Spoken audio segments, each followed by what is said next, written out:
Pihak Badan Penanggulangan Bencana Daerah atau BPBD Provinsi Jambi meminta warga untuk selalu waspada terhadap banjir yang melanda kota Jambi saat ini. Dari pantauan BPBD Jambi, debit air di Sungai Batanghari Jambi sudah dalam level siaga 4. Meski belum memakan korban jiwa dalam musibah banjir kali ini, namun pihak BPBD Kota Jambi menghimbau agar masyarakat yang wilayahnya dekat dengan aliran sungai ataupun rawan banjir agar tetap waspada. Di mana dari pantauan tim BPBD Kota Jambi, ketinggian air Sungai Batanghari selama 3 hari semenjak Senin kemarin sudah masuk dalam level siaga 3 atau sedalam 13,5 meter. Seperti yang dikatakan Kepala Bidang Penanggulangan Bencana BPBD Kota Jambi Dalmanto, beberapa titik kawasan rawan banjir di Kota Jambi seperti kawasan Kecamatan Randipura, Kecamatan Danau Teluk, dan Kecamatan Pelayan sudah mulai terkena dampak tinggi debit air Sungai Batanghari. Bahkan seperti kawasan Desa Pulau Pandan, Kelurahan Legok Jambi, air sudah mulai masuk rumah warga. Bahkan ketinggian air di pemukiman tersebut sudah mencapai 2 meter. Ini ketinggian air masih bertahan selama 3 hari yaitu 13,50, artinya masih dalam kondisi siaga 4. Nah, dalam posisi siaga 4 itu ada wilayah-wilayah yang sudah tergenang, artinya belum terendam, yaitu air sudah masuk ke halaman rumah, terutama wilayah Legok, Kecamatan Randipura, kemudian di seberang Kota Jambi, itu mulai Kecamatan Danau Teluk dan Pelayangan, hampir menyeluruh tergenang di halaman rumah. Kemudian di daerah Jambi Timur, untuk Kelurahan Sijenjang, ada sebagian memang sudah mendekat, tinggal 1 jengkal lagi dengan lantai rumah. Sementara di luar kota Jambi seperti di Kabupaten Tanjung Jabung Timur, air sudah mulai menggenangi halaman rumah warga, namun masih dalam level aman. Sedangkan di Kabupaten Batanghari Jambi, terutama yang di kawasan aliran Sungai Batanghari, air sudah mulai masuk ke rumah warga dan beberapa warga sudah mulai mengungsi. Dari Jambi, Yos Rizal melaporkan. Beberapa anggota DPR menilai pemerintah lamban dalam menangani bencana erupsi Gunung Sinabung. Seperti yang dikatakan Anton Sihombing yang kecewa atas kinerja pemerintah dan pemerintah dianggap tidak adil terhadap 25.000 orang pengungsi Sinabung. Bencana meletusnya Gunung Sinabung yang membuat 25.000 warga di sekitar Gunung Sinabung mengungsi ke tempat aman perlu mendapat perhatian dari pemerintah. Namun hingga saat ini, penanganan korban bencana tersebut masih belum mendapat perhatian penuh dari pemerintah pusat. Atas kondisi tersebut, beberapa anggota DPR RI ikut angkat bicara. Seperti yang dikatakan anggota DPR RI dari fraksi Golkar Anton Sihombing, yang mengaku kecewa atas kinerja pemerintah dalam menangani bencana erupsi Gunung Sinabung. Anton juga mengatakan pemerintah daerah Kabupaten Deli Serdang hingga kini kesulitan dalam menangani bencana tersebut. Karena itu perlu campur tangan pemerintah pusat untuk menangani bencana tersebut. Mungkin kalau kejadian ini tidak di Sinabung, pemerintah pusat sudah berbuat banyak.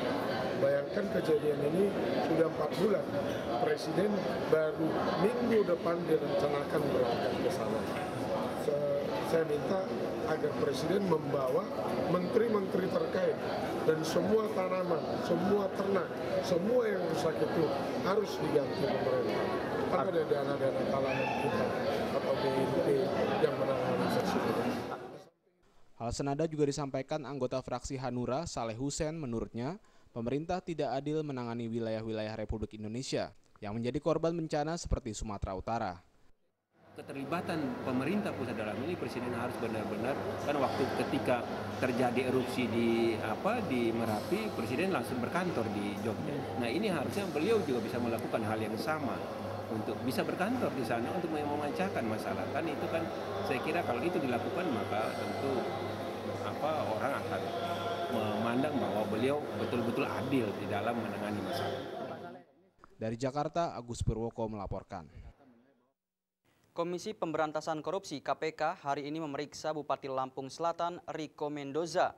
Riko diperiksa sebagai saksi terkait kasus dugaan suap sengketa pilkada yang menjerat mantan Ketua MK Akil Mokhtar. Bupati Lampung Selatan Rico Mendoza tiba di gedung KPK sekitar pukul 10:10 waktu Indonesia Barat.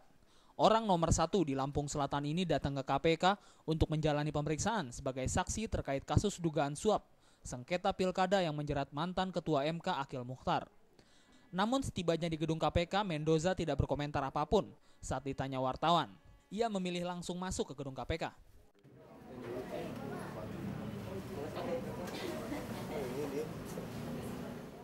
Nama Bupati Lampung Selatan ini ikut diperiksa KPK, diduga karena keterlibatan Susi Turhandayani, seorang pengacara yang ditangkap KPK beberapa waktu lalu, terkait kasus dugaan sengketa Pilkada Lebak Banten yang ditangani MK.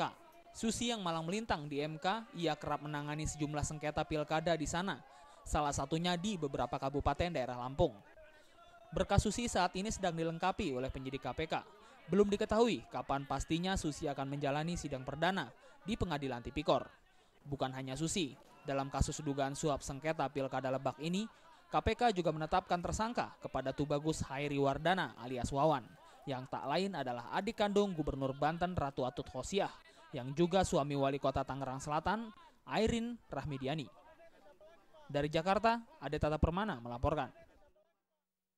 Mantan Ketua Mahkamah Konstitusi Mahfud MD membenarkan dirinya yang membuat ruang karaoke di rumah dinas Ketua MK di Jalan Widya Chandra, Jakarta Selatan. Namun Mahfud tak mengetahui jika koleganya yang pernah menjabat sebagai Ketua MK, Akil Mukhtar, menggunakan tembok ruang karaoke tersebut sebagai tempat menyimpan uang. Mantan Ketua Mahkamah Konstitusi Mahfud MD mengaku kaget mengetahui koleganya yang pernah menjabat sebagai Ketua MK, Akil Mukhtar, menyimpan uang di tembok ruang karaoke di rumah dinas Ketua MK di Jalan Widya Chandra, Jakarta Selatan. Mahfud mengakui bahwa dirinya yang membuat ruang karaoke tersebut saat masih menjabat sebagai Ketua MK. Namun Mahfud mengaku tak mengetahui jika ruang karaoke berukuran 4x5 meter itu disulap Akil sebagai tempat menyimpan uang. Menurut Mahfud, saat dirinya tinggal, tidak ada celah sedikit pun di ruang tersebut untuk menyimpan uang. Mahfud menduga Akil telah merenovasi kembali ruang karaoke tersebut. Tembok itu dijadikan tempat menyembunyikan uang. Emang ada celah Pak di tembok ini itu untuk simpan uang? Nah, dibangun lagi oleh Akil kali. Oh, direnov berarti Pak ya? Mungkin direnov. Jadi di tembok itu di belakang di datam pengedap suara itu isinya uang. Nah itu di seluruh sisi tembok apa khusus saya bagian tertentu, tanya Pak? Pokoknya tembok karaoke itu digunakan menyimpan uang. Saya tidak tanya pas seluruh sisi tembok apakah jumlahnya berapa. Di belakang mau jalan? Ya, yang jumlahnya berapa saya tidak tanya. Lebih lanjut, Mahfud mengatakan bahwa ruang karaoke yang dijadikan tempat untuk menyimpan uang oleh Akil juga sudah ditanyakan oleh penyidik KPK beberapa waktu lalu. Menurut Mahfud, uang di karaoke tersebut telah disita KPK. Namun Mahfud tak mengetahui secara pasti berapa jumlah uang Akil yang disita KPK. Dari Jakarta, Rifan Alfidian melaporkan. Kami masih memiliki sejumlah informasi lainnya. Di antaranya, suami dari Khofifah Indar Parawansa Rabu malam ditemukan meninggal dunia di salah satu hotel di Kota Palu. Informasi tersebut akan kami hadirkan sesaat lagi.